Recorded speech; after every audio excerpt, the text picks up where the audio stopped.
Welcome to the Bogart Podcast, Season 4, Episode 2. My name is Evan Bogart. With me is Nick Duder, and we got a show for you today. Email the show, thebogartpodcast@gmail.com. We are doing a special because we have a new merch store.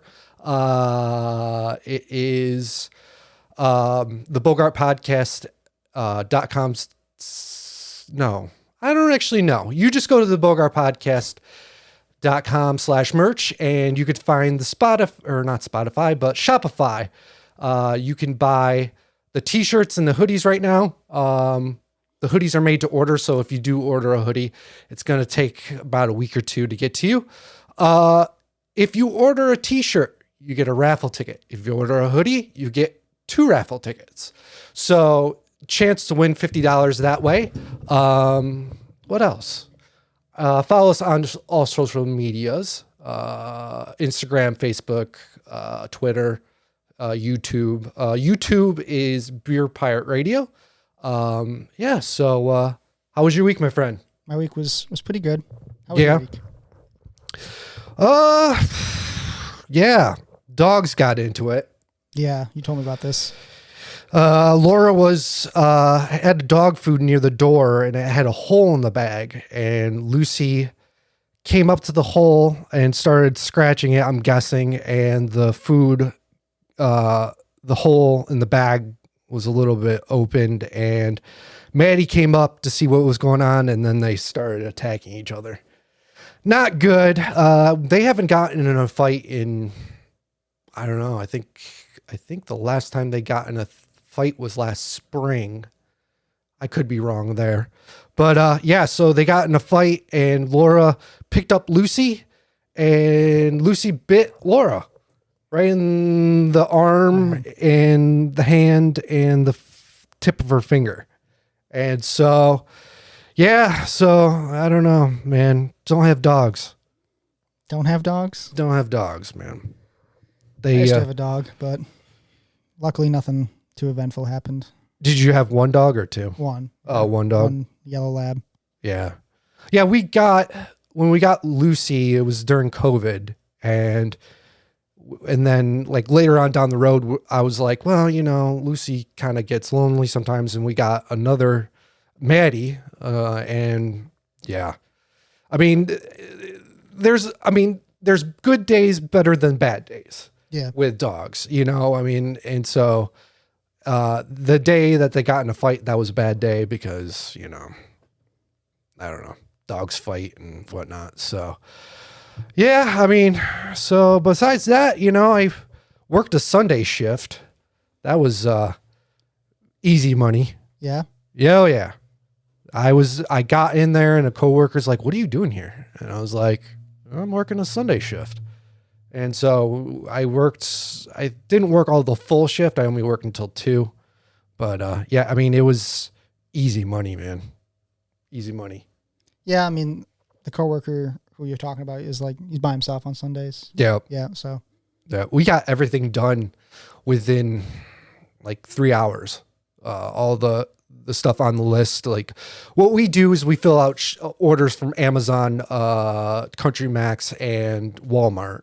And I got everything done within 3 hours. And then we rearranged the warehouse and whatnot. But yeah, it was easy cash, man. Easy cash. So I got some topics. But you know what? You had some exciting news. I did. Oh, yeah. Creed's coming to Darien Lake. Creed is coming. Creed is back, baby. They never left, but they are back at the same time. Yeah. Well, so you were excited a while back because they had a big announcement, but then that was a dud. It was like a cruise ship. Yeah, it was like 2 cruises that were like $500 or like $1,000 tickets or whatever like that, just for the regular ticket. And I just got completely trolled by one of my favorite bands that they're coming back, but they're just doing a cruise. And then I don't remember the exact date. I signed up for the mailing list like a true fanatic would. Mm-hmm. Got the email that they announced a tour. And then I got the email for the pre-sale code, and I bought tickets the day the pre-sale went live. Yeah.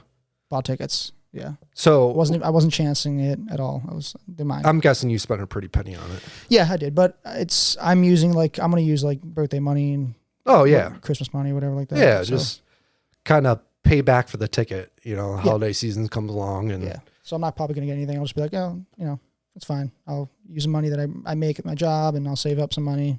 But definitely wanted to get those tickets, man. Yeah, I'll tell you what, because we went, me, Laura, and Laura's friends went to go see Backstreet Boys.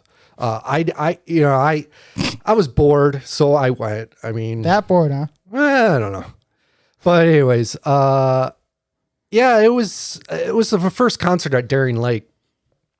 We had lawn seats, so it was, but yeah, it was a fun experience, Daring Lake, I've only been to the theme park side. Yeah, me too. I've never been to the shows. Yeah. And I've only been to the theme park a couple of times in my life, actually. I didn't think it was a big venue at Daring Lake, but it's a pretty huge like area. You ever gone to Syracuse to see a show? The Syracuse Amphitheater? No, I go there quite often. I went to a Syracuse basketball game, but that was at the school. But I never been to the no. So is the Daring Lake like venue? Is it kind of like an amphitheater? Or is it? Yeah, it's like an amphitheater. Yeah, yeah. It's like it's like a big huge tent or whatever, and yeah. But I mean, it's a pretty cool experience. I would say do tailgating. Do all your eating and drinking before you go in, because the price for beer is it is crazy. Like they have a Liquid Death. It's like a water. And I think one of those were going for like $5 for a can. Like it is like you have to do all your pre-gaming before. Just boo it in the parking lot, get like chairs and just sit and, do all your drinking out in the parking lot before you go in. Because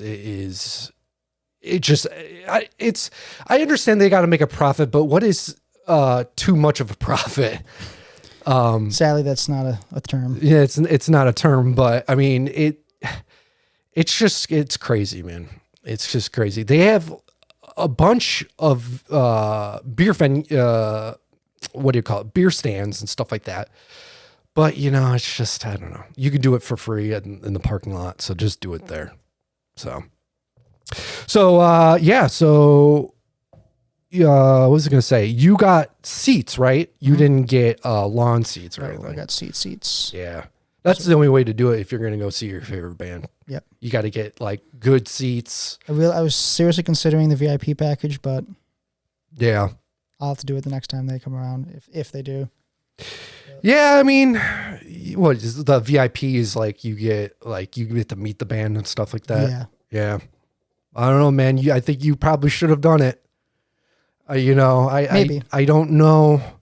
They might go back on tour again, but I think you can upgrade tickets, so I'll take another look at it. Yeah. It's a once in a lifetime experience, and I think you probably. I didn't get to see Breaking Benjamin VIP for my 18th birthday. Oh yeah, that was awesome. You got to meet the band and everything. Yep. Oh, nice. That was really, really cool. I'm not really into. They actually called us on stage for our song, and we got to stand on the stage while they played. What? Oh yeah, I have a video of it. I'll have to send it to you. Holy, yeah, send it to me, and then we'll play it on the. But that's crazy. I'm not a big fan of Breaking Benjamins, but I've heard a couple songs. Not my cup of tea. I'm more into college rock, emo rock. Nothing. I mean, I like Creed. Creed's okay. But there's two types of people in this world: people who like Creed and liars. You calling me a liar? No, I'm saying like you said that you like Creed, so I'm saying there's only two types of people. There's people who like Creed, and then there's liars that say they don't. Oh, okay. Secretly, deep down, everybody is a Creed fan. They just don't want to admit it. And now that they're back, it is now okay or permissible to admit the truth, which is Creed is amazing. Yeah, I mean, profess the truth, guys. Profess it with your heart. I can't. sing a Creed song to the life of me, but I mean, it's entertaining music. It I would think of it as like hype music. Like if you're going to the gym and something like that, and you're working out, it's kind of like, you get that Creed going through your headset. I don't know, man. I'd have to ask some people that do that. Creed was there for me in a pretty bad part of my life when I was younger, and the songs helped me through a really, really tough time. So I've always had a spot for them in my heart, and I play into the memes. It's funny. Me and my friend that I do music with, we like do Scott Stapp impersonations all the time. It's crazy how successful not only the music, but the pop culture around the music. Oh yeah. Which I think is the reason why they've come back, is because there's so much meme culture of Creed that has made them more relevant now. And they're like, you know what? We're going to capitalize on this. Yeah. Let's get a tour going. Yeah. I remember when Nickelback put out the song for Spider-Man. I don't remember what the name of it was. But I had like a really crappy MP3 player that my parents got, I think off the back of a truck from some dude. And, I remember loading like that song and a couple other songs, and I was like obsessed with that Nickelback song. I don't know what the name of the song was, but it was on the Spider-Man soundtrack. But I used to play that all the time riding my bike to my friend's house. It's just like blaring in my earbuds while, but yeah, I mean, I think there was a band named Less Than Jake that got me through a lot of crap during high school days. There's a song called Science of Selling Yourself Short. That was one of the songs that always it talks about like you're at your all-time low. Like There's another band. Yeah, all-time. Yeah, that is another band. I don't like them too much, but I'm not a fan. But the song talks about an all-time low, like, but and then there's a couple other songs, but that band got me through a lot in high school. My depression and stuff like that. It got me through everything. But yeah, I mean, but I don't listen to a lot of Less Than Jake now. It's just basically all Midwest emo and like college rock. I don't know, but I don't know. Hopefully we'll be supporting some local bands. If you guys are out there and you have some music that you want played, reach out to Evan Bogart. We'll see what we can do. You can email the Bogart Podcast at gmail.com. If you guys want your music played on our podcast, or you're interested in knowing more about the show and possibly a sponsorship or something like that, we'll do it cheap. I'm not like a $100 an ad person, he's not the Creed promoters for Darren Lake. I'm not a Creed promoter. I'll work around your budget, and so I got some things we can discuss. I got some videos. So let's play the first one. I'm just trying to think which one. We'll just go for the top one. This person, or these couple, owned a funeral home, right? Okay. And it is the most craziest story that I've seen in a while. Here it is. We'll play it. For the discovery of nearly 200 decomposing bodies in a southern Colorado funeral home. The owners now facing charges. Investigators arrested John and Carrie Halford in Oklahoma. Last month, we learned about the discovery at the Return to Nature Funeral Home in Penrose. That's just south of Colorado Springs. Your reporter, Michael Abeda, is live in the Springs for us tonight. And Michael, you learned more about the charges from today. That's crazy. 100. Yeah, that's right, Karen. They're all low-level felonies, but there were a lot of raw emotions down here in Colorado Springs. A lot of raw emotions. From law enforcement officers who have been conducting this investigation to family members of the people's bodies they found in that funeral home who just want some justice. It's the most horrendous feeling I've ever had in my life. The past 4 years have been I an thought she had a absolute mullet. nightmare for Christina Page. In September of 2019, her she's son had her David hair was up. shot and killed by El Paso County SWAT. She says he was in the middle of a mental health crisis and pointing a BB gun at cars when he was killed in front of her. After hiring Return to Nature Funeral Home to cremate her son's remains, Return to she Nature. took the urn they gave her and traveled the nation advocating for more police accountability. We testified for 17 hours at the House and Senate to get the Police Accountability Act passed, and this urn sat on the table as I testified. Then earlier this year, a second trauma reopened the wounds of the first. I was driving down the interstate in Ohio and got a call out of nowhere from the FBI.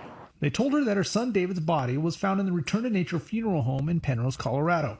It had been there for 4 years, and not in the urn like she was led to believe. So we will never know what our families are actually carrying. Finally, Wednesday, her son's body was set to be cremated, and she returned to Colorado. That's when she heard the owners of Return to Nature, John and Carrie Halford, had been arrested in Oklahoma. This morning I woke up already crying, so the first hour of my day was absolutely an emotional roller coaster. She says she hopes now, at least in one of her son's cases, she can finally get justice. This was intentional, and not only did they think about doing this, but they followed through with it, they concealed it, and they did this to almost 200 families.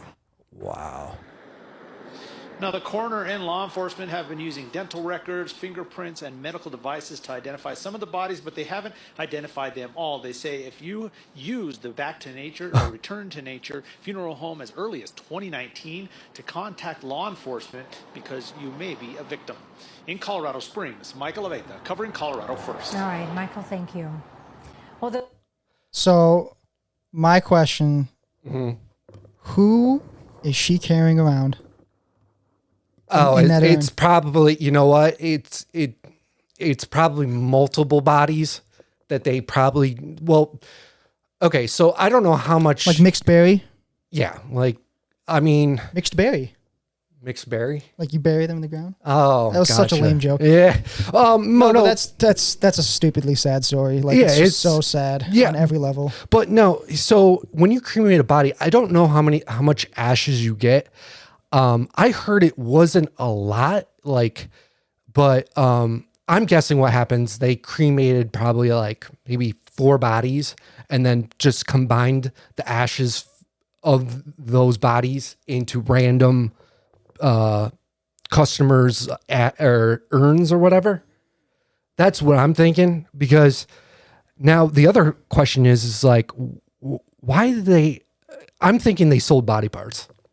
You think so? They sold either organs or like body parts or whatnot, because why would you keep 100, what was that, 190? Yeah, 190 decomposing At bodies. least 190. Like, why would you keep that many? It doesn't make sense. I don't know. Like, I don't Yeah, know. it's a wild story. I don't have a huge take on it. It's just like, it's just so cruel to everyone involved. And they said that there were low felonies or something like that, that they should be locked up for, I don't know, years, like probably for life. It's got to be a life charge right there. Yeah, but I think they're going to get, probably, knowing the justice system that we have, probably 10 years. They'll be out. No questions asked. They'll be out in 10 years.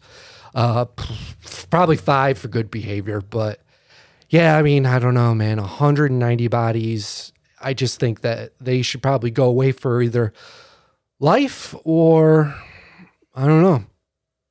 But yeah, it's crazy. When I was hearing this, I listened to my one show, and when I was like just thinking, I'm like, well, you know, they were carrying around other people's urns, thinking it's their loved ones, and Like a mystery package. and yeah, just a mixture of ashes, and I don't know, man, it's crazy. But What was the size of their house? Like, how do they? see, that's the other How do thing. they keep not 190 bodies without it, like, just the stench seeping into the neighbors? So when I worked at the hospital, they had what is it? They keep the dead, not I guess a morgue, right? Yep. I I never got to see what's in it because it was just I didn't have access to it, and no, I think only like a certain amount of people had access to it. But you know, I would think that I don't know. I think they would have only like 4 or 5 like, you know, coolers, like where they keep the dead bodies. I don't know what they're called, and I don't know. But yeah, I mean, you would think they would only have a few like, you know, cooling chambers or whatever. But they must have had bodies stacked up. Like stacked. Gotta be. Stacked. And, you know, after a while, the smell of it too. That's what I just said. Like, how do they not? Yeah, they cover that up. I'm guessing what happened was, you know, I'm guessing the smell tipped someone off. It was like, yeah, there's a reek smell out from this funeral home thing, and they must have went in and got a search warrant and whatnot and went to it. But yeah, it's just the stench of it. You got to be a certain person to stand that smell. I guess, you know, I guess though, if you were living somewhere where it was a constant smell and you got used to that smell, I guess it wouldn't bother you anymore. I don't know. My cousin was going to work for the FBI, and she did like forensic photography. Mm-hmm. And so she had to go photograph crime scenes. And she said that the first time she smelled the body, it was like the single, like it's a smell that you never forget. And you can never imagine either at the same time. It's so strong and so unique. Yeah. A human body like decomposing. It's just so. Yeah. So to get used to that is kind of psychotic, and also like incredibly impressive that you get used to that kind of a smell. Yeah. But so I've only seen one dead body in my life. It was at a funeral a long ass time ago.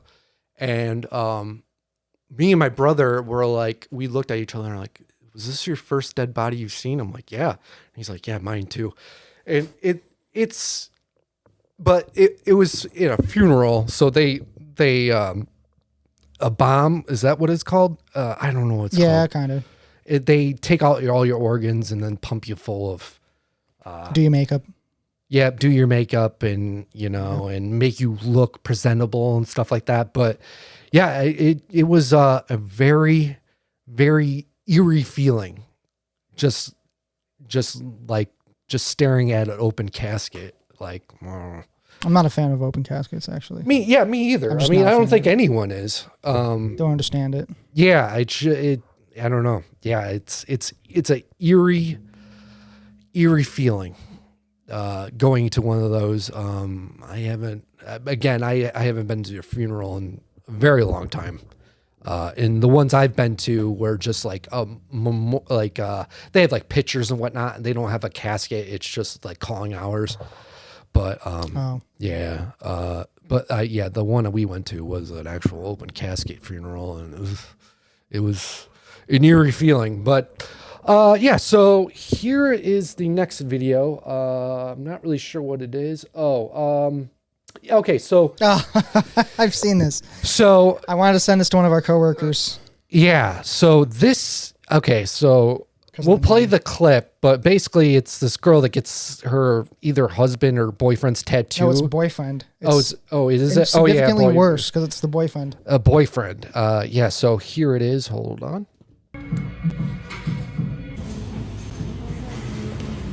Yes, do it. And nice tattoo gun going. And they're getting tattooed on the forehead. Oh, man. Yeah, I don't know, man. I'm thinking this is not real deal. Oh, you don't think it's real? Nope. Don't? I think this is thank God. this is so fake. Okay, let's see. Okay. I don't know, man.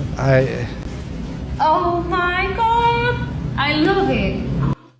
Okay, so now with tattoos, I don't have any tattoos personally, and do you have tattoos?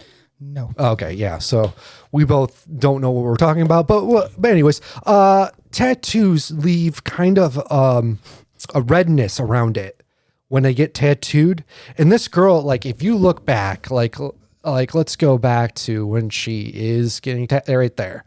Yeah, no redness, no nothing. This is fake. I'm not like 100% sure, but it is a Conspiracy theory, Evan here. Yeah, I think she just did this for like a TikTok. There are people, man, out there that will do this. So, well, yeah, I mean, I'm sure there's people out there that get face tattoos and whatnot, but I mean, a big, it's like almost cursive font, Kevin on your forehead. Like, I mean, you got to love your boyfriend enough to do that. And I love how or it hate says, your forehead enough. Yeah, It's like, man, I want to cover this forehead with something. What's my boyfriend's name? Oh, Kevin. Yeah. So I'll get Kevin. And you got to think about this too. If this person goes to like the job the next day, what is your boss going to say when you got big Kevin written on your forehead? I mean, I guess it wouldn't matter if she worked from home or did like on phone customer service, but I mean, let's say she was a waitress. If I was a boss, I would not want her to be, I'm kind of judgmental saying this and whatnot, but, what? I'm sorry, but if you have Kevin tattooed big, like on now, 80% of the forehead. If you get rid of the K, he's all for it because then he'll say Evan and he'll be definitely down. I'll just cancel my appointment for tomorrow. Oh, okay. Yeah. You have a tattoo appointment. Evan on the forehead. Laura. Okay. So Laura, how much money would it would take to get my name tattooed on your forehead? Let's say I'll give you 20 grand. Would you do it? I might. No. No. How much does it cost to get it removed? Because that will. I don't know. I have no idea because I don't know anything about tattoos. But I mean, we'll get the Bogart and then podcast on mine. Yeah, and then we'll just sit here with our heads. I was thinking about getting a tattoo, but once you get old enough and you don't have tattoos, what is the point? Like, what is the? Maybe if, let's say, one of my dogs pass away or something like that, maybe I'll get like a portrait or something like that on my arm. But I don't really want a tattoo right now. Like, I don't see the principle of it, I don't know. Yeah. I mean, I love art, but I don't think I've ever seen any piece of art that I'd want engraved into my skin. That's my personal take on it. But now they have these, it's basically, a big printer that you can print temporary tattoos on your arm. Yeah. It's almost like a roller, like you would use the whiteout, like if you were rolling that on a piece of paper. It's like that, but on your skin, and it just prints like a design or whatnot. So, but yes, I am being judgmental. A big Kevin on your forehead. Still on the fence about Evan, but Kevin's no, right? Yeah, Kevin, no. I don't know. But yeah, it's just EVIN. I think this is all fake. I think this is I think it's either some kind of like I don't know just how for the clout. Yeah, it's just for views. I mean, it's just. But if you look at I don't know, man. I'm just doing some CSI and evaluating, but yeah, it's not really. It's not being red around it or anything like that. I mean, unless she had really tough skin. But she does have tattoos other places on her body. I don't know, man. I think this is fake. But anyways. Yeah. So, okay. We're at the halfway point. We have Jesse White's movie review. Oh, nice. You don't know Jesse White. Jesse White, me and him grew up together, and he loves movies, and he does reviews for our podcast, but I reached out to him. He's going to do another movie review. We'll play a song as well. So when we come back, we got some more videos, and yeah, so stay tuned.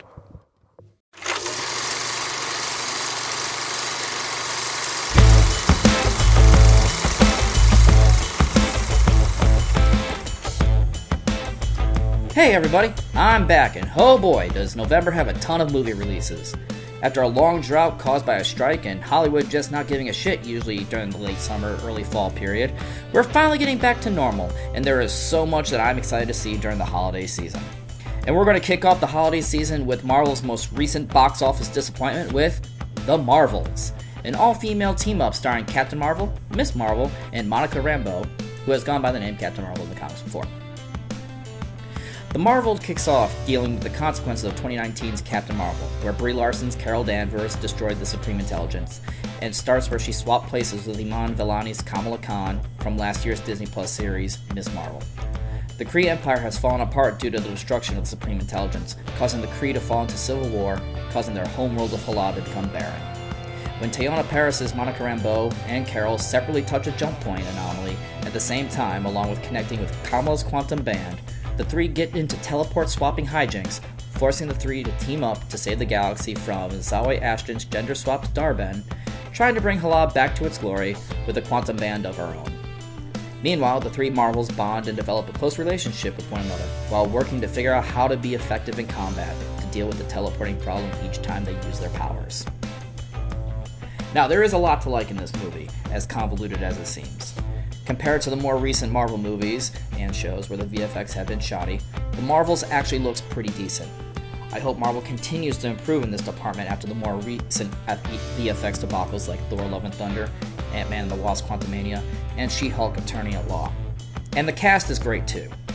On top of the Marvel ladies, it's great to see Samuel L. Jackson return as Nick Fury. I will always love Brie Larson in everything she's in. Fuck those ignorant sexist chuds who hate on her because they're practically illiterate when it comes to context about what people say. But the real joy of this movie is Iman Vellani's Kamala Khan.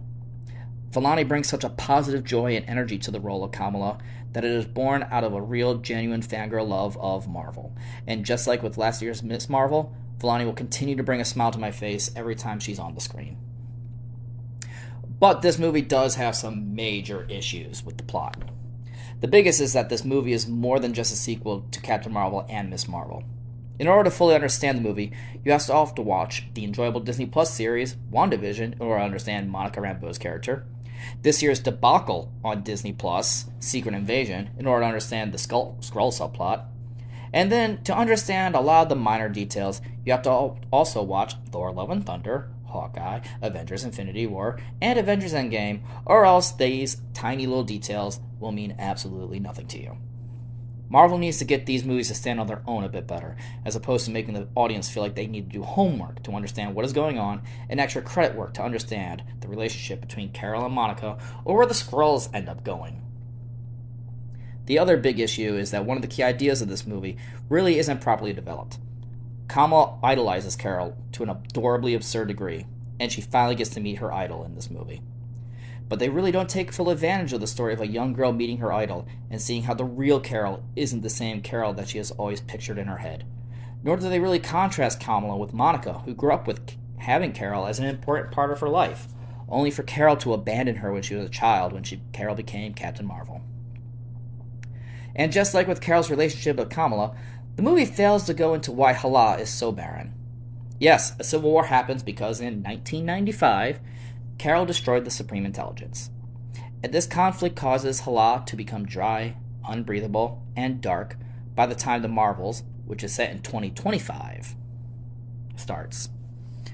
But in Guardians of the Galaxy, has the factions of the Kree in conflict with their own government due to extremists not wanting to have peace with the Nova Empire in 2014, not a power vacuum caused by the destruction of the Supreme Intelligence. And if there's been such a collapse in Kree society due to the destruction of the Supreme Intelligence, why are the Kree having conflicts with the Nova and the Skrulls while they're in the middle of their own civil war?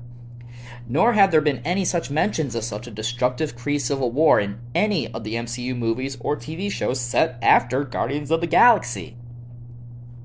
Hala being such a shithole in 2025 seems more like the result of the Kree losing their war against the Nova Empire and Thanos' snap, which destroyed half of all life in the universe, as opposed to anything Carol did 30 years ago. This major plot point, which is the motivation of the villain, has zero development. And, speaking of villains, like so many Marvel movies, the villainous Darben is underdeveloped. just like how Rona the Destroyer was undeveloped in Guardians of the Galaxy. And the plot really doesn't go far enough to try and justify her actions to revive Hala, or create a fully developed animosity towards Carol, who she blames for the destruction of her society. And spoiler alert, the after credit scene makes me a little nervous on how Marvel is going to introduce the X-Men into the proper MCU. They have complete control of this franchise now, and yet they are still tied to the Fox interpretation right down to the casting. But overall, this is still an entertaining and enjoyable movie, mostly thanks to the cast. There's no need to rush and go see it in theaters, but it's worth giving it a check when it arrives on Disney Plus in a few months, provided that you've done your homework and watched almost every single Marvel movie out there. But if you're in my position who has seen every single Marvel movie, it's a decent movie. It's better than Captain Marvel, and better than a lot of the more recent post-Endgame Marvel movies. I give the Marvels a 3 out of 5.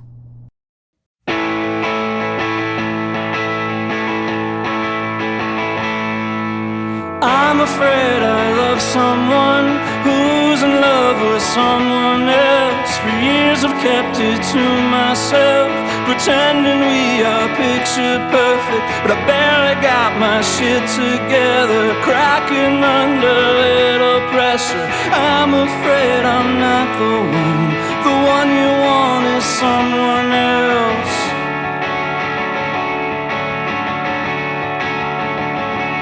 They say hope is a dangerous, dangerous little thing, to keep finding out the hard way what tomorrow never brings. They say hope is a dangerous, dangerous little thing, to keep finding out the hard way what tomorrow never brings. Never brings.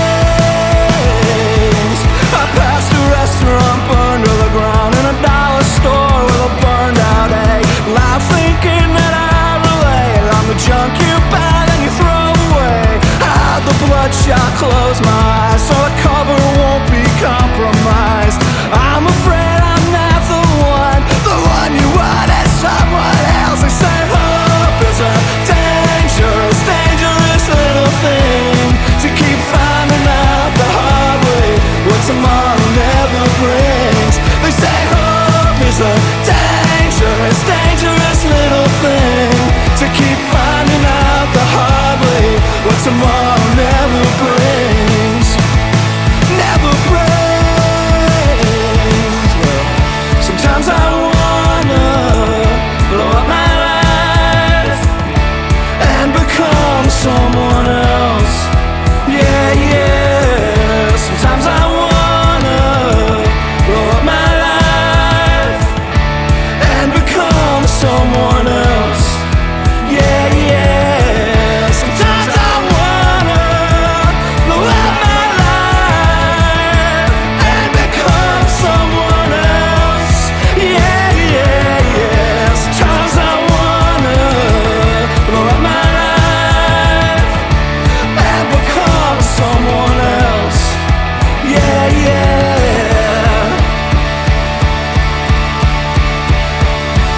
They say hope is a dangerous, dangerous little thing, to keep finding out the hard way what tomorrow never brings. They say hope is a dangerous, dangerous little thing, to keep finding out the hard way what tomorrow never brings. They say hope is a dangerous, dangerous little thing, to keep finding out the hard way what tomorrow never brings. And we're back. What I wanted to talk about was while we were recording the last episode, and we usually sometimes we'll watch TV and whatnot, we'll play video games and whatnot. While we were watching TV, what was it? Matthew Perry died. Oh yeah, I on my phone put it up. I'm like, Matthew Perry died. Evan's like, no way. Yeah, that was. I mean, he did have a lot of problems. He did have a lot of drug problems and whatnot. But I think he died the same way Aaron Carter died. It was in a hot tub. I don't even think they have the medical autopsy yet. I think they have it, but they just Not been saying- so hesitant to release it for some reason. But Yeah. But I mean, there's a lot of people that are, that do drugs that die drowning. Like it's like a crazy amount of numbers. Because either they're so, in a drug state when they're in water that they don't, think about breathing, and stuff like that. I don't know how to explain it. But you'll see a lot of it slows your breath way down, Yeah, slows your heart rate way down, and you're dulls all of your senses. yeah. So a lot of people either die in a hot tub or in a pool or Bathtub. bathtub. That's another one. Yeah. Yeah. I mean, it's. I mean, I don't know. I mean, it's sad that he died like the way he did. I mean, he was a. You know, I didn't really like the show Friends. I mean, did you watch it? I was a Seinfeld guy. Yeah, I'm more of a Seinfeld guy too. Friends was, I mean, there were some funny episodes, and once in a while they'll have, I've seen it lately because he died, just clips of Friends episodes and stuff like that. I mean, it's funny, but it's not like my cup of tea. Oh, there was this this clip from one of the episodes of the show where one of the characters, I don't know any of the characters' names, but the woman was talking to Matthew Perry's character, and they were getting into an argument, and she said something like, I don't remember what it was. I'd have to send you the clip, but it was like, what are you going to drown like a moron or something like that? Oh, like that was actually part of the script script on the Friends episode. Friends episode. Oh, wow. And then years later he dies drowning. It's just, that's kind of eerie a little bit. Yeah. But well, you know, I think as you say that, you know that the Simpsons predict everything. Like it's so crazy. Like they predicted Donald Trump being president. They predicted just like all kinds of things that it's absolutely nuts. Like how much stuff they predicted. Illuminati. I don't know. Illuminati. Yeah. Simpsonati. Yeah. So, I mean, but yeah, it's kind of eerie how, you know, things can come up in the past that, I don't know how to explain it, but, yeah, just stay away from the pool, guys, if you're going to be doing drugs. But I don't do drugs, but if you're going to be drinking or anything, stay away from hot tubs, man. I went into a hot tub like a couple months ago, and I was falling asleep in the hot tub, like just sitting there. Like it was so relaxing, and like that the hot tub is designed to relax all of your muscles, and you get those jets going. You combine like sedatives, man. It's just a recipe for disaster. And it sucks that he died the way he did. They say not to drink while you're in a hot tub because your blood gets thin, and you can possibly either have like a stroke or a heart attack. I mean, that's also possible, yeah. That's why I like hot tubs, but it would have to be my own hot tub if I was to enjoy one. I can't go to one in like a hotel because you don't want the Band-Aid floating around you. Yeah, it's just it's so gross. So my parents bought passes to Roseland Water Park, and I just remember swimming in the wave pool one time and just a Band-Aid. It was like almost like a gauze Band-Aid just floating next to me. And I'm like, nope. I don't even like going into public pools or whatnot. Yeah. So I was thinking about getting a hot tub here, but the park says there's no, you can't have a hot tub because you got some kid that comes along and jumps in your hot tub and drowns and dies. You are liable, even though I have homeowners insurance. So if something did happen like that, you know, I would be covered. But you can't have hot tubs or whatnot. I don't know how much they endorse the rules around here because they have pit bulls running around the park and stuff like that. And you're not supposed to have pit bulls or any kind of dog that there's like a list of dogs you can't have, but, a most wanted list. Yeah, basically, just like it's just like a breed of dogs you can't have. But I mean, so I was thinking about just getting like a 2-person hot tub, putting it out there, and if I get in trouble, I'll just be like, "Yeah, you sold us a trailer that floods when it rains, so you didn't tell us about that," and kind of. So let me have my hot tub. Let me have my hot tub. Just let me have my hot tub. Let me have my hot tub. Yeah. Evan Bogart. New podcast name. Let me have my hot tub. Yeah. So I got some more clips. I only got 2 more clips. We'll see. But this one was really crazy. So it's green liquid is oozing out of New York City sewers. I don't know. Halloween was what, like 3 weeks ago? How many weeks ago? A little late to the party. Little late. Now I'm thinking there's a couple reasons maybe this happened. One, you got some snothead teenager putting commercial size dye into the sewers.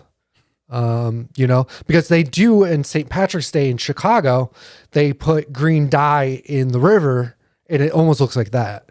Like, oh yeah. So, I'm thinking it's probably some snot-nosed kid pour some, they bought some dye, like, liquid dye from Amazon, just started throwing it in the sewers, see what happened. Maybe Teenage Mutant Turtles. Oh, you stole mine. I was going to say, maybe the Turtles just had an absolute massacre underneath there, and this is just the aftermath. Sorry, guys, but it's over. Yeah.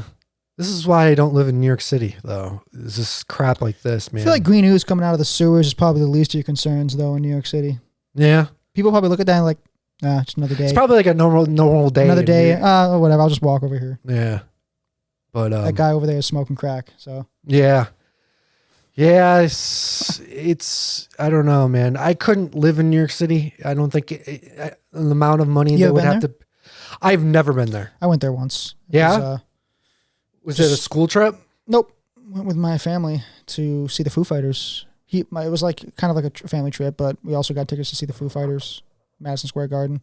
Oh yeah. It was awesome. I heard that Madison Square Garden is like basically like a big basement. Like when you walk in and it's not like floor level, but it goes down. I don't know if that makes sense. Like it's basically below floor level or ground level.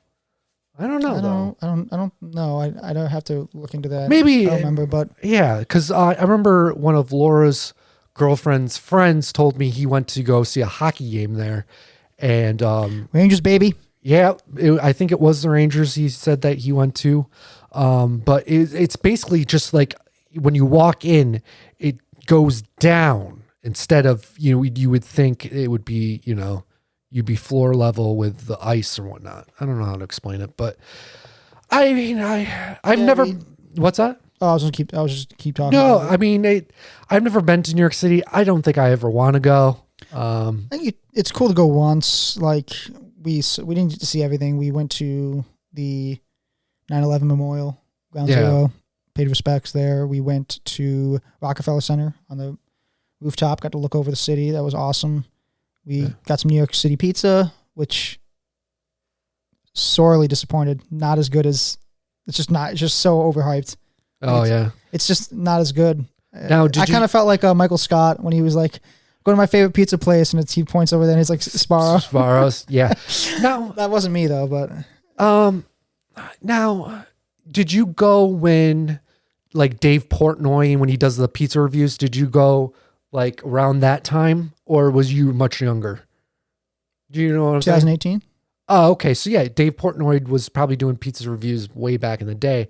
But if I was going to go, I would go. Do you know who Dave Portnoy is? Yeah. So he does these pizza reviews. And, if I was going to go, I would want to try the best rated pizza in New York City if I was going to go.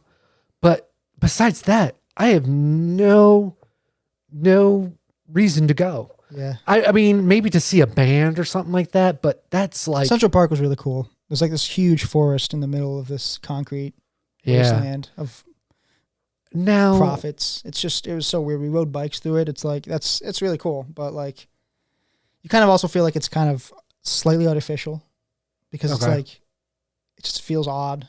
Yeah. 'Cause, like you can see, you look over there and there's like a pond and there's trees, and then you look slightly above the trees and there's buildings for miles. Yeah. So it's like it's a weird experience, but it was kind of cool. I enjoyed it.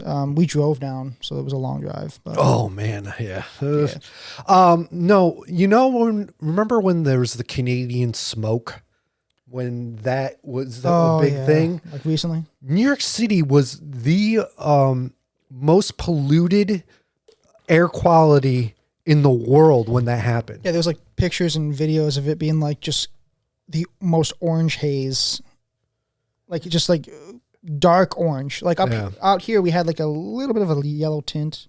Yeah, In New York City, it was dark scarlet orange. Yeah, it was. Yeah, it was the world's most polluted air quality in the world when the Canadian smoke happened, and Beat China, man. yeah, yeah.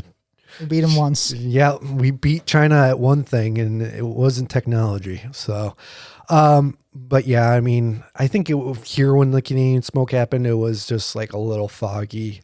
Like you could smell the campfire resin, or not res. I don't know how to say it, but it was just campfire smoke everywhere. But I don't know. All right, yeah, I think I have one more video.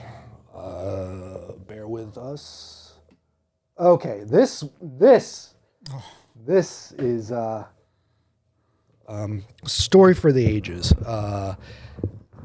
At home, if you're listening to this podcast or you're watching the podcast on YouTube, email the show and tell us what you would do in this scenario. Here, I'll play the video for you. A Caroline County, Virginia family found $1 million in the middle of the road. Emily Shantz tells CBS affiliate WTVR she and her family were out for a Saturday afternoon drive when they hit something. They thought it was trash, so they put it in the back of the truck. When they got home and looked, there were plastic bags inside filled with cash. So what would you do in this situation? Well, this family called authorities who believe the money belongs to the Postal Service meant to go to the bank. Major Scott Mosier tells WTVR he's proud of how the family represented the county with their honesty. Katie Johnston for WJZ.com. Yeah, I mean, That's it though. No monetary reward, or I don't know. Maybe that's kind of conceited. I know that let's say you found like a wallet and it had like a bunch of money in it, and you bring it to the police station. They hold it for a certain amount of time, and if no one claims it, you get a percentage of it, and then the cops, I think they put it in evidence or something like that. But it's $1 million though. So the story was they hit what they thought was trash, and they put what they thought was trash in their car. Yeah, like who does that? I don't know. Like Only that family was bound to have that happen to them, I guess. Yeah, the family that picks up trash every time they hit it. Yeah, I mean, if let's say that happened to me, like I hit something with a car, and I would, if it was $1 million, I would probably hold on to it. Like I wouldn't spend a dime of it. Probably hold on to it for like a year or two. If there was no one claimed it or anything, I wouldn't put it in the bank, because the bank, if I think anything over $15,000, you have to sign or you have to basically fill out information for the IRS, saying like, hey, you deposited a crap load of money. Where'd you get the money from? Stuff like that. So I would hold on to it, never put it in the bank, use it to buy pay your rent. I would deposit a little bit at a time, not like a lot, not enough for the IRS. But yeah, that's what I would do. I don't know, man. If I saw $1 million on the side of the road, first thing, and I picked it up or it came in my possession, the first thing I'm thinking is, holy crap, who's coming to get me? Yeah, that too. It's $1 million, man. I would honestly probably just throw it back where I found it. You think so? I mean, dude, I'm not taking the risk of somebody coming and killing me, dude, over that money. That's killing over money. Yeah, this is true. But that's shoot you dead, ask questions later type of money.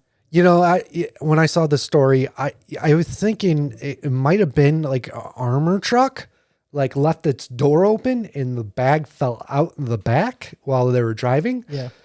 But that would be a major mess up to, the employee that the armored truck. Like that's like losing your job and probably going to jail. Maybe a little bit of jail time. Yeah. I don't know. Yeah. No, I'm not taking that risk with my life. I would. And Evan would. Evan's get the forehead tattoo, $1 million. Oh no, I'm not the forehead tattoo guy, but it's $1 million. How much are you making it like a lifetime? Probably like, I don't know. You think $1 million in a lifetime, but it's taxed. You never see it. Yeah, you never see that. But it's all at once $1 million.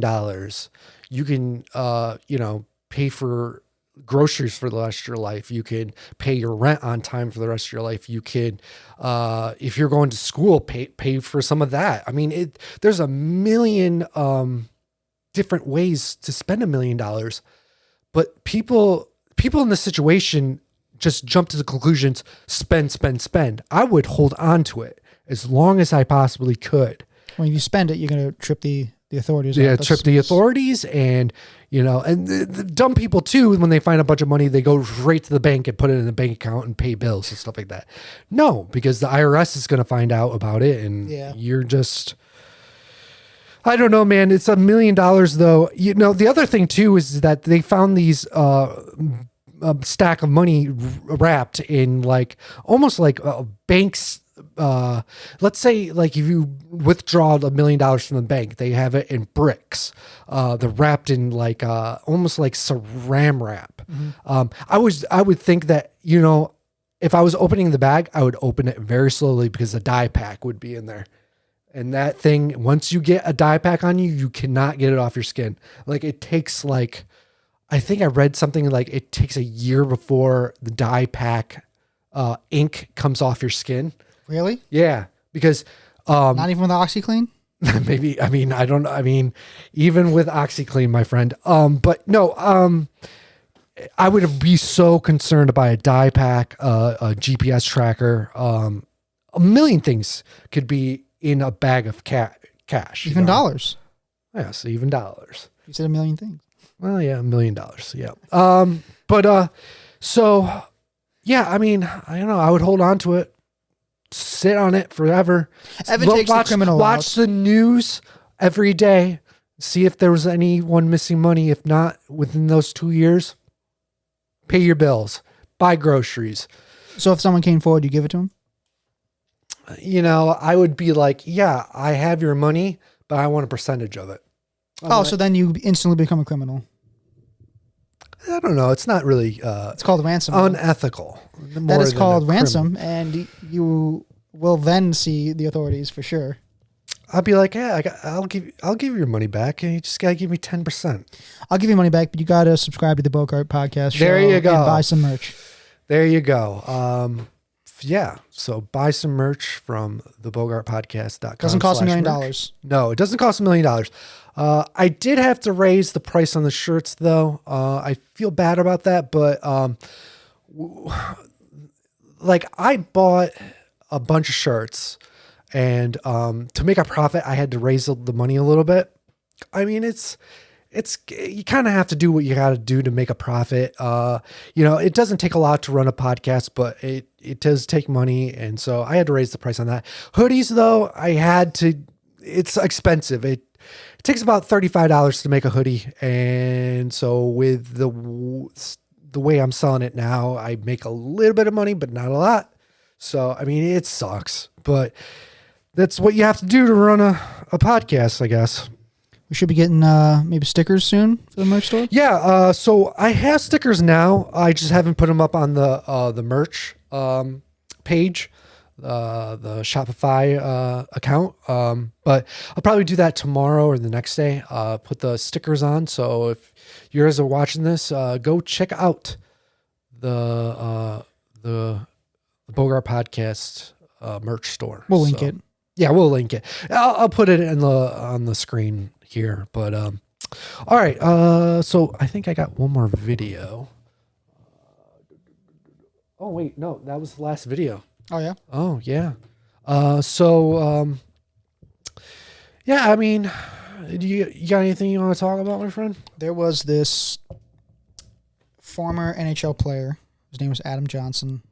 He played with the Pittsburgh Penguins. I forgot what years it was, but they moved him to the AHL, and he was playing a game in England. I forgot the team names, and he's playing, getting the puck on the ice. This guy comes from across the ice and karate kicks him in the throat and kills him. Okay. And the whole internet has been all around like, was this an accident? Was this intentional? They just recently started an investigation over it, but the man died on the ice, dude. And you don't have to show the video because it is pretty graphic. Yeah, I don't think you could. I mean, if you really wanted to search it up, you guys could search it up. Yeah. But I suggest not doing it. But yeah. I've seen the video. I've watched it a few times, and I've you know me. I love hockey. I watch hockey. I've been watching hockey for a lot of my life. Yeah. I've never seen anything close to a play like that. I've just never seen that. It's so out of the ordinary for him. Well, for the people that haven't watched the video, so the guy like just basically skates up and then he's just like he's in midair and he just fucking rails him in the neck. Adam Johnson's getting the puck and he's crossing the blue line, which the blue line is the entranceway into the opponent's defensive zone. Okay. So he's crossing the blue line. There's a guy kind of in front of Adam Johnson that's defending him, and then this guy comes over and Adam Johnson's teammate kind of skates in front of Adam Johnson. Okay. And this guy kind of like shoves him out of the way, but as he's doing that, he lifts his left leg way up in the air and just hits him right in the throat with his skate. Like it's you don't fall like that. You don't get hit like that. I mean, there's this one story about the Buffalo Sabres goalie who got his throat cut and he was bleeding on the ice. I remember that. But that was like somebody came in, they were like jostling in front of the net and some guy came in and hit this guy and he went head over heels. And he couldn't control his body. Like he went head over heels and he accidentally cut the goalie's throat, went underneath the net guard, which is crazy to do because the net guard is supposed to come down here. Mm-hmm.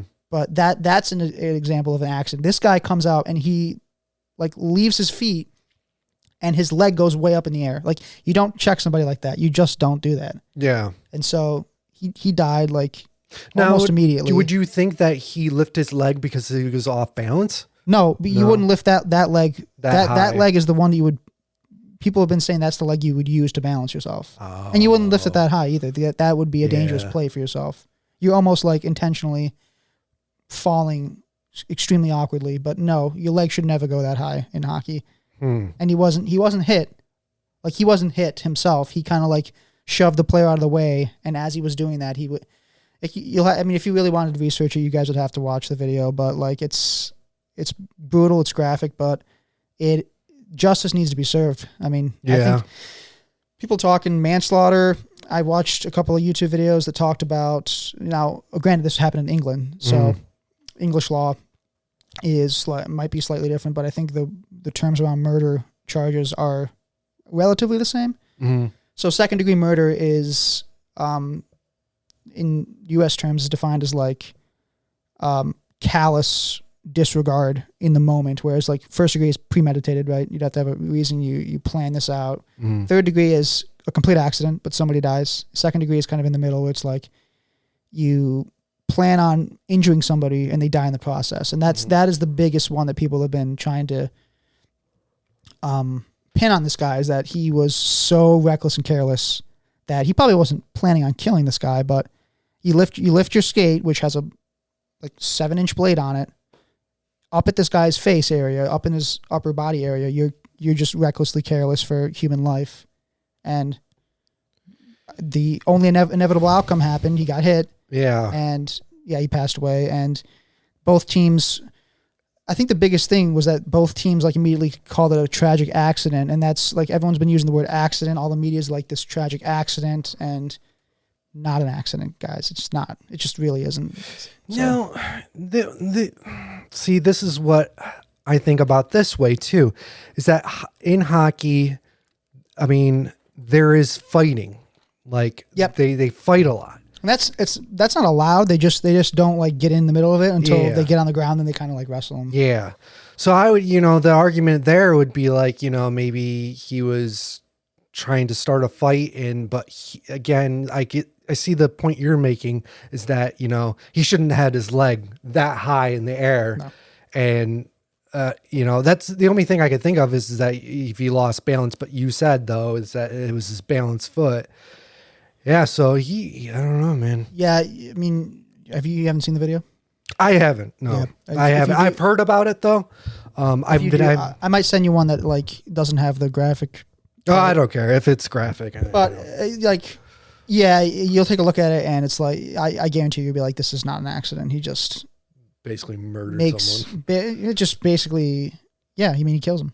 And so they've opened up an investigation and the NHL, the Penguins had a big like memorial for him. Sidney Crosby was interviewed about it during a game. So, a lot of attention thankfully is being brought up about this. And, the NHL had a whole thing about like safety and considering mandating neck guards. That was a big consideration. That's what, when I was watching hockey, they were talking about that, wearing neck guards and stuff like that. I don't know why they didn't do that in the first place when they, like stuff like this happened. This isn't the first time where someone got their neck slit.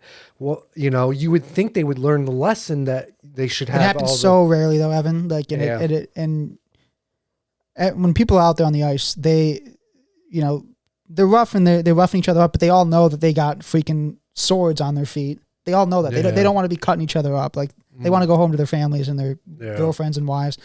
So for the fact that this guy made a play that disregarded all of that is, like NHL guys, they'll hit each other, but for somebody to get their neck cut has to be a very like unavoidable hit in play, or what you would see in this video, which is you go up there and you kick him in the face with your skate. I mean, that's that's the only two ways that happens. Yeah. So, investigation's going on. Hopefully there'll be justice. I want to see this guy put away. Yeah. I banned from all sports, prison sentence at least. This guy, Adam Johnson, I don't know if he had a family, but he loved hockey. He loved the sport and just sucks, man. Just like going out there and it said like his family was at that game too. His girlfriend was there and that sucks. That sucks brutally. This whole scenario reminds me of a story of our old high school soccer coach. So this was after that I graduated high school. A kid kicked a soccer ball and hit the coach's face, and he died of heart attack right on the field. I have a heart attack? Yeah. So man, like hit in the face? There was during a soccer practice, I believe. He kicked the soccer ball, or the student kicked the soccer ball, hit the coach right in the face, and he just died. And I just weird. think of the kid that kicked the ball. You end up killing someone. You got to be scarred for life, like a very long time. Yeah.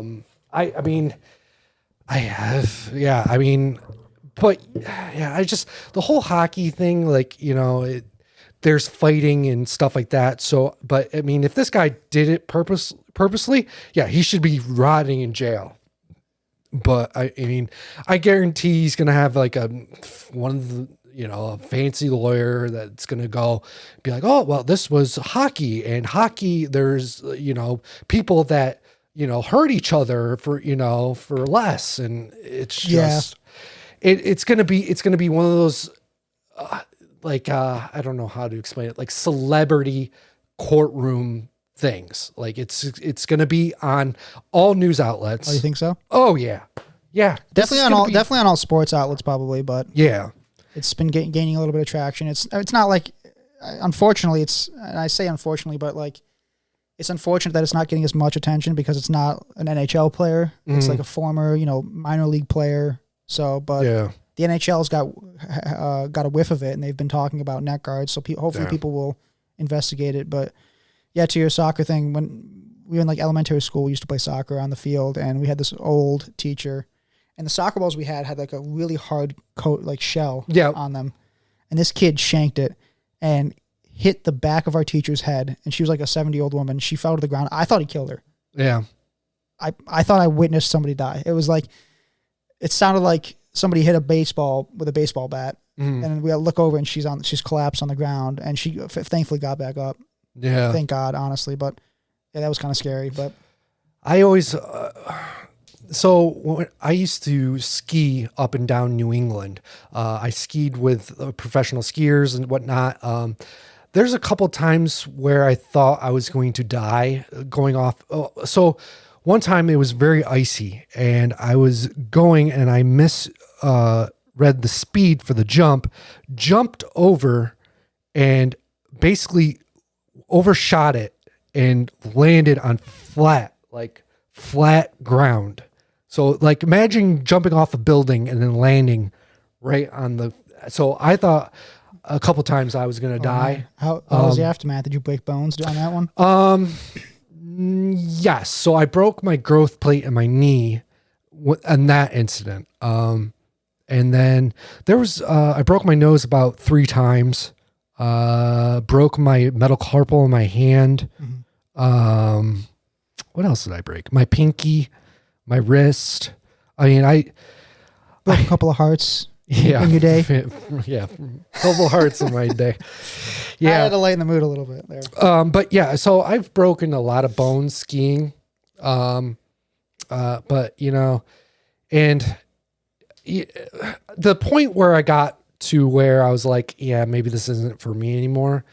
All my friends were becoming professionals, and, you know, I couldn't get a sponsorship to save my life. So I was like, yeah, maybe I'll go in a different direction. And so but you know, any sport is dangerous.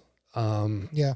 It's nothing's safe anymore. Like you would think that, you know, a sport would be safe, but there is no safe sport. There's always freak accidents unless you're playing like, I don't know, like Pickle Ball.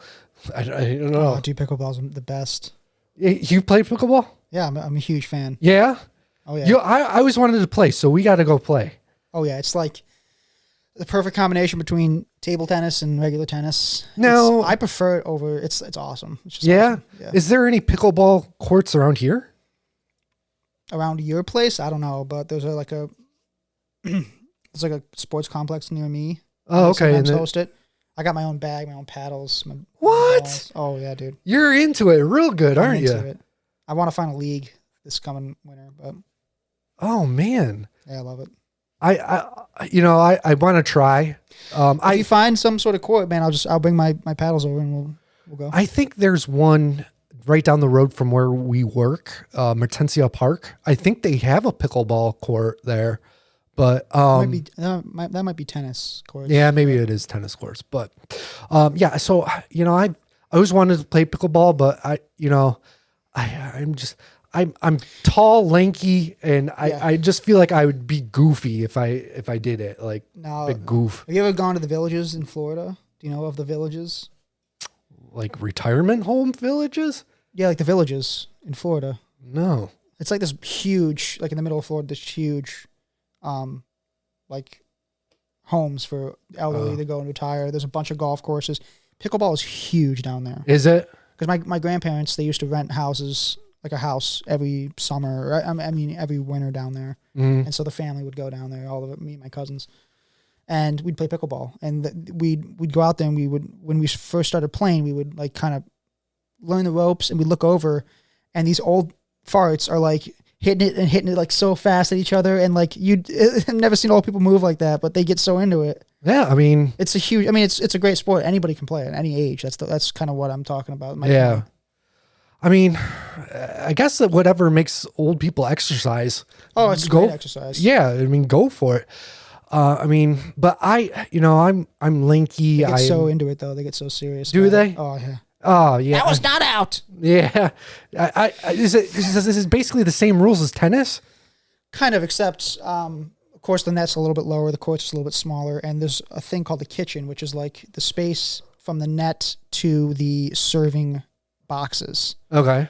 So in normal tennis, you can go all the way up to the net in pickleball, you can't go in what's called the kitchen. The kitchen, yeah. So you have like the two boxes that you have to serve into those boxes across the court. Okay. And then from those boxes to the net is the kitchen. You can't step in there. Okay. To play it. Yeah, I see a So lot you of. can go so usually what happens is they'll serve and then they'll serve back and then they'll hit it and then everyone will go up to right up to the kitchen and they'll just like hit it like fast at each other. Oh, okay. And that's kind of what a lot of people do it on. If me and my dad play, we like to play like we're playing tennis. We stay back and we just hit as hard as we can. Hit as hard as you can. We get the power going. A lot of the old guys will get the finesse going up close. So it's a really, really fun sport though. What's a brand of pickleball rackets? What's I don't know the brand names, but you don't know the brand names? No, I have a couple of good ones though. Yeah, I think because Franklin might make some. Franklin. Yeah, I think. Yeah, you because I used to love playing tennis in high school. I was never like on a tennis team, or I just like playing it during gym. Like when we went, I loved it, but I was never good at it. But it was fun. Yeah, the tennis is great, man. I wish I could play tennis. Yeah, I love watching tennis. You like to watch tennis? I don't personally watch tennis. Oh, I love watching it. Yeah? Yeah, some reason I just like it. It's cool. Yeah, I started, this is crazy about the whole hockey thing too. I used to never watch hockey. Like I just thought that it was so fast you couldn't keep your eye on the puck. So you don't know where it is. So you're like, well, I don't know where it is. So why am I watching? But now I've been watching it like. You can see the puck a little bit better? Yeah. Maybe it's my eyesight getting better or something like that. It's getting better. But I started watching it and I'm like, wow, I'm getting Imagine the into camera it. guy who's like, he's like 30, 40, 50 feet up in the rafters and he's got the camera and he's got to follow it. Yeah. Like you would think, well, it happens. Somebody shoots like a slap shot. He's got to like follow that puck. Well, it happens during football too. Like, let's say the quarterback, fakes it, and the camera guy thinks that he's like going. Have you seen those YouTube videos where like it's like trick plays, top trick plays, and like all of them, like camera guy goes way off into the end zone, and the ball's right back there. Yeah. So I mean, it happens. Like the ball or the puck, they could play tricks and, you don't know where it's going. And I don't know what the paying rate for a cameraman in the NFL, but it's gotta be a hard job. Yeah. It's gotta be really hard, but yeah. So, Black Friday. Do you go out Black Friday and shop? I mean, I can't. We have to work. Oh yeah, I mean, no, we have to work, but I mean, do you go like after? Yeah. No, I've never done the early stuff, but I've seen so many videos of people and stories of people getting like trampled. Yeah, I used to work at the mall on Black Friday at Burger King, and that was hell. It was just not good. It was not fun because you have a line going from the food court all the way around just to get a burger at Burger King. Like it. Black Friday deals at Burger King, yo. Yeah. And we were the only people on the food court that served breakfast. So it was the worst. Like, I don't know how I did it for 2 years, but it's just the worst. I used to go all the time though. Black Friday. I bought my Xbox 360 when those came out. Uh-huh. They had like a deal where it was like I think it was Black Ops and Call of Duty Black Ops and the Xbox for a certain amount at Best Buy. But I don't. Everything's online now. Yeah. Like you don't. I have Walmart Plus, and right now I can get Black Friday deals right now. Like, oh yeah. Like I think Amazon might be doing some of that too, like Black Friday coming up. Yeah. Which defeats the purpose of it being Black Friday, but yeah, everything's online now. Like no one goes and stands in line for Black Friday anymore. It's just it's a bygone era, man. Yeah, I think the last time I stood in line for anything was my buddy wanted to buy PS3s when they came out.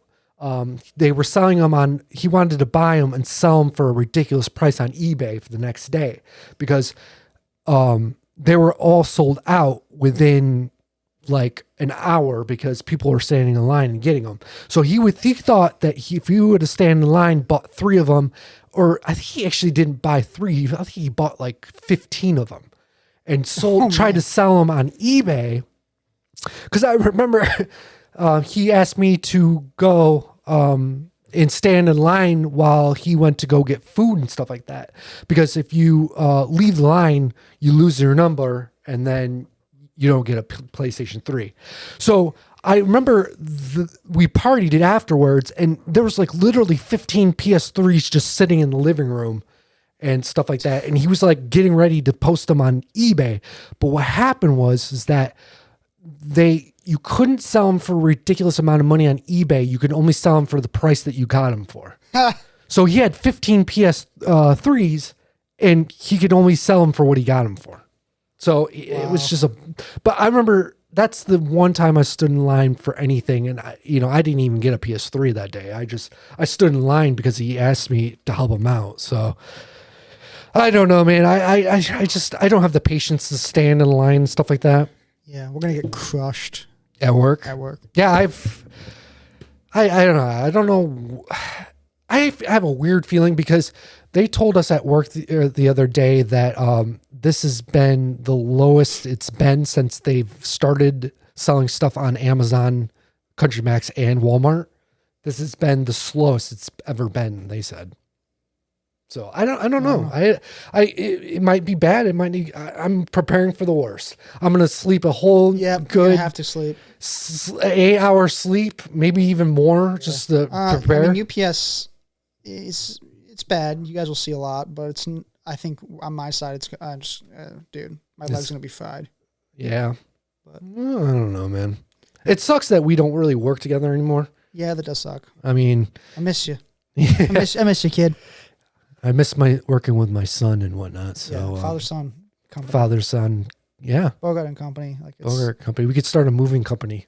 I used to work for a moving company. Oh yeah. My dad drove truck for Mayflower Moving Company in Rochester, and we got so much free stuff from rich people. We had like it was like an arcade, a Donkey Kong arcade tabletop thing, and we got it for free. But the only problem was that it froze sometimes, so we had to open up the cabinet and slam it, and it would start working again. It was the most nice. Like the rich people, because we moved to Kodak executives. Yep. And they would throw away the amazing stuff. We had a whole sectional couch that they threw away, brand new. Wow.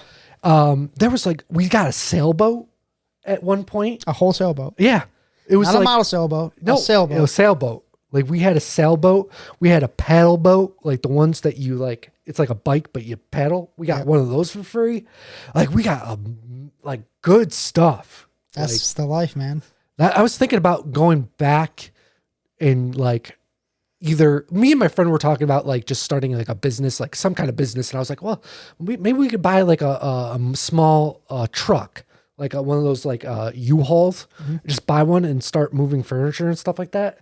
But I remember I hated doing that in the summers with my dad because he forced us to work. It was but I was the richest kid in high school though, because I always Look at my sailboat. Yeah. Goons. I used to make $100 a day. This was back in 2004, 2003. Oh yeah.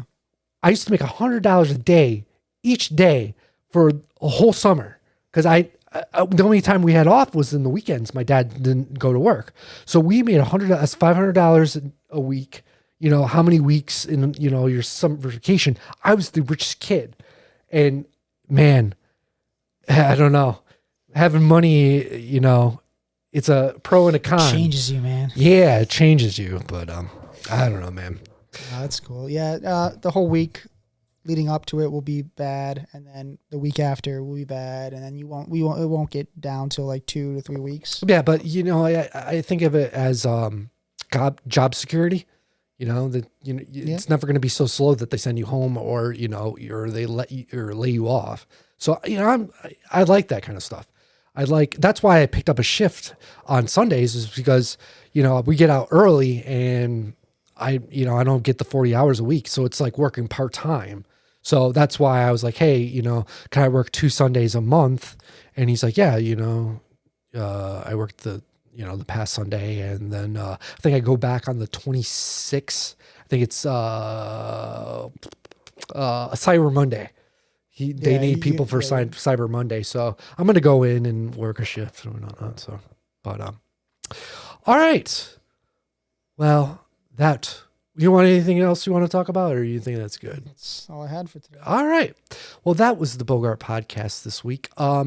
Again, support the podcast. Buy some merch. Not $1 million. No, not. Well, I forgot even. The money in the road. Yeah. Go to thebogartpodcast.com/merch. Buy a t-shirt. It's only $25, guys. Not that big of a price tag on a t-shirt.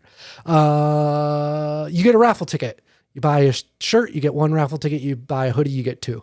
$50. You can win. We'll pick a winner on I think January 1st. We'll pick a winner. So do that. Follow us on all social media, Facebook, Instagram. We're on X, or formerly known as Twitter, but we don't really get a lot of foot traffic there. So, just follow us on Instagram or Facebook. Yep. That's where the most foot traffic. Oh, and subscribe to the YouTube channel, Beer Pirate Radio. Share the podcast too. Yeah, share it. Sharing is caring. Sharing is caring. It helps us out a lot. And so, with that being said, we'll see you on the other side.